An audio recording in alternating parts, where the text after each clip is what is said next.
Saudara, sakit hati dan cemburu, seorang suami tega membunuh istrinya saat sedang live berkaraoke di media sosial.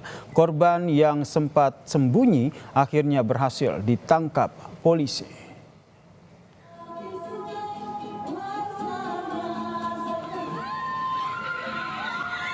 Kejadian ini, saudara, berawal ketika pelaku melihat sang istri Hertalina Simanjuntak yang sedang berkaraoke dengan salah satu keluarga korban, saudara. Pelaku AHT kemudian nekat melakukan penusukan. Pihak keluarga yang menyaksikan kejadian ini langsung membawa korban ke rumah sakit, namun karena banyak habisan darah, korban akhirnya meninggal di rumah sakit. Dalam pemeriksaan, saudara, pelaku berdalih sakit hati sebab sering diejek oleh korban. Pelaku juga cemburu karena mengetahui korban masih sering berkomunikasi dengan mantan suami korban.